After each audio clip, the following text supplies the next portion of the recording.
Hi dear cricket fans, subscribers and friends for Cricket Happenings. This is your host Ram welcoming you to your daily edition and the Sunday edition of Cricket Happenings. Today in this Cricket Happenings show, I'm going to talk about, as you know, the series is all over where Australia have actually steamrollered England in this series 6-1. Actually, they won the sixth one-day international, but not by a huge margin, but in fact they won by 57 runs in the sixth one-day international, the Wacker in Perth. So that's all over. So Australia are actually booming form, I would say, as far as one days are concerned. And with the World Cup 2011 just not, I mean, the countdown has already started. Australia would be feeling proud of that. Well, as far as Sri Lanka and West Indies is concerned, played at the Sinhalese Sports Club ground where the series ended with Sri Lanka taking the series 2-0 as they went for a 26-run win over West Indies at the Sinhalese Sports Club ground in the third one-day international. So I'll be talking about the series. The series has gone to Sri Lanka 2-0. As I said, what I would really tell here is that the only thing that I want to tell is that I won't be able to go the whole hog, cover each and every nifty detail about the match here, but I'm just going to touch on the important points because I have to cover two matches here. So let me start off with the England and Australia match, which was played at the Wacker in Perth. Well, the conditions, as you know, Wacker is a very bouncy pitch. Australians definitely suited to that, and Australia actually won the toss and chose to bat. And both the teams had injuries. Australia experimented, keeping their frontline bowler Brett Lee out, and also Shane Watson. And for what Australia did is they played very well. In fact, the top order couldn't do much as they lost Tim Payne very quickly. It was LBW bowled Liam Plunkett, who is back into the. In fact, he made his presence in the England team felt with figures of 2 for 49 after rushing in from the Caribbean, and he actually took the wicket. In fact, he was the one who actually gave the breakthrough, and he had a swinging ball which had Payne LBW bowled Plunkett for 5. Hadden contributed before that. Callum Ferguson came in. Played some very good strokes in his 15 of 23 balls with 3 fours, and he was gone. A victim of Anderson and a victim of the Wacker pitch, as there was some extra bounce for Anderson, and it went into, and Strauss took a very good catch, diving to his right in the second slip. After that, Cameron White and Haddon in the crease just pushed on the score to 72 before Brad Haddon. Brad Haddon's Yardy came in and he picked up this wicket as he was caught by Finn bowled Yardy for 27. After that, Cameron White along with David Hussey, but Cameron White gave a tame return catch back to Yardy for 24 of 47 balls with 1-4.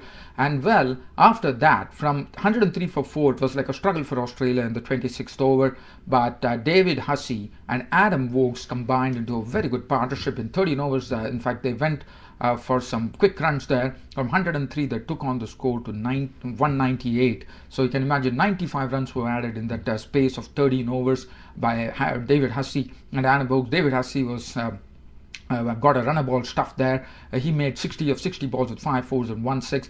But the person who really held the innings and played some very good stock and was still there till the death overs was Adam Voges, who caught his career best score here, getting an opportunity, taking it with both hands, not out on 80 of 72 balls with 4 fours.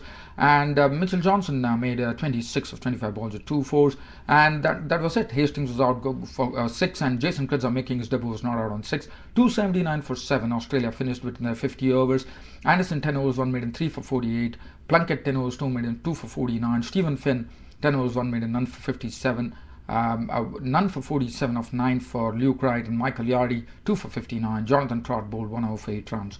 As far as England were concerned, England had problems right now the top order with Strauss and Davis opening there. So Matt Pryor was the one, and Matt Pryor also took one brilliant catch in the deep when he actually had Mitchell Johnson caught just before the ball could tip over the rope. He actually picked up the catch of the bowling of Anderson. So that was good fielding by Matt Pryor as Steve Davis was actually keeping the wickets with a lot of injury problems from England. And for England, they lost their openers in the quest for getting to the target of 279. They had to lose 2 early wickets. The openers were sent back into the pavilion for ducks as Strauss was clean bowled by Tyke for a duck, and Steve Davis was caught behind with the bowling of Bollinger for a duck, and they were 5 for 2 at that stage.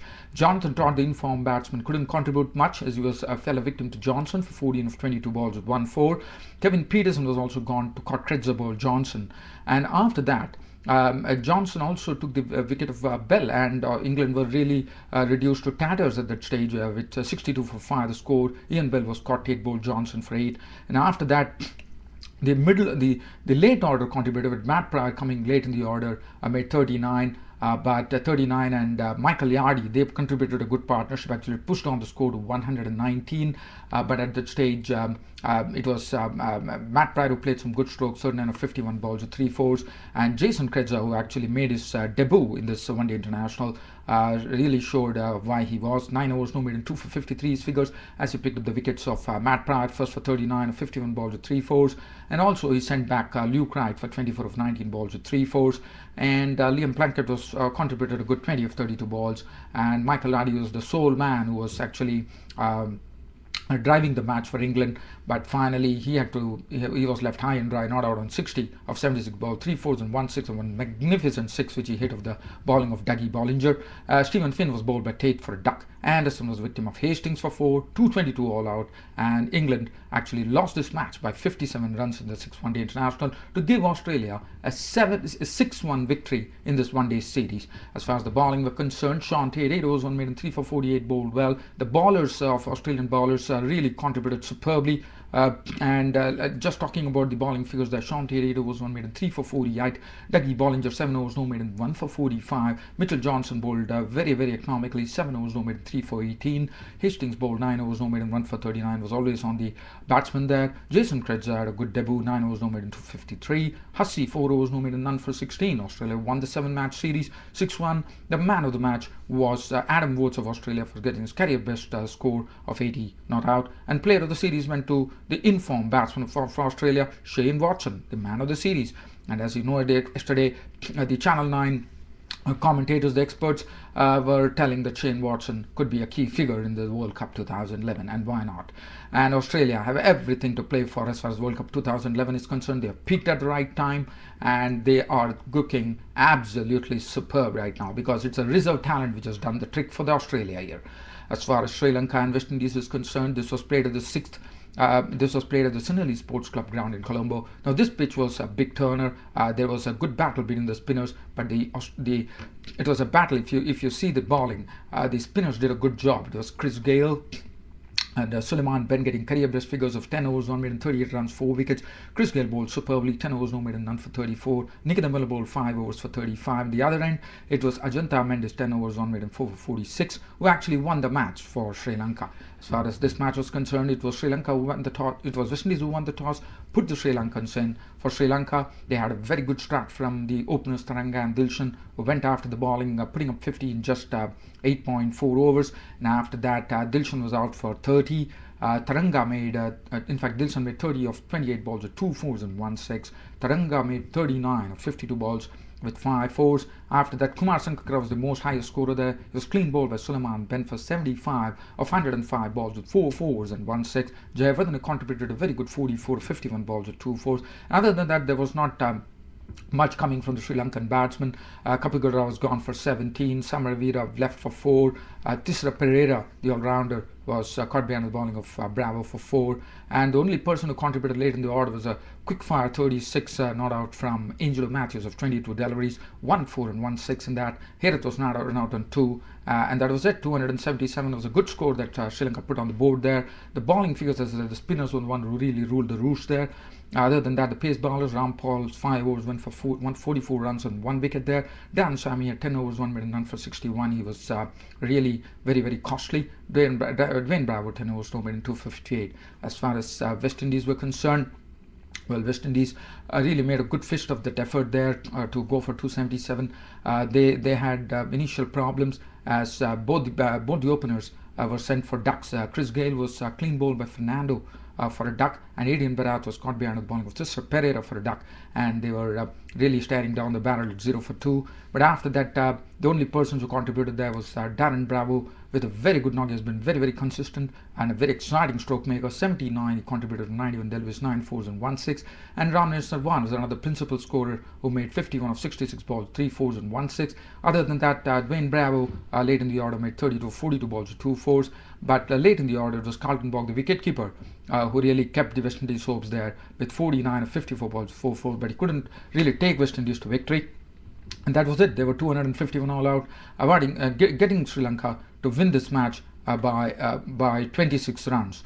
And as far as the bowling was concerned, Fernando 10 overs only 245. Tisra Pereira 9 overs 2 made 36 runs and 3 wickets. It was a very impressive spell from Tisra Pereira.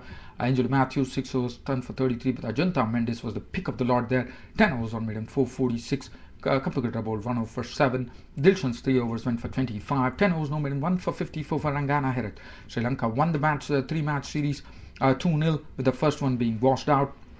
But what I would really talk about, I have a slight time here. What I can really talk about is that the spinners were the ones who were actually ruling the roost here. The reason being, it was a turning pitch. There was some turn. Chris Gayle bowled superbly. His bowled his full quota of 10 overs for 38.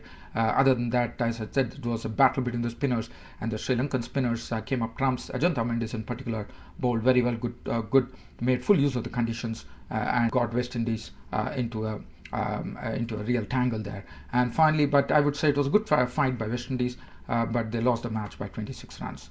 Well, that really ends my Cricket Happening show for today. It has been a great pleasure bringing you the Cricket Happening show time and again, and also the Sunday edition that I brought you. Thanks for all your comments, thanks for all your suggestions, and keep the comments coming, keep the suggestions coming. This is your host Ram from Cricket Happenings signing off on Sunday morning. Thank you.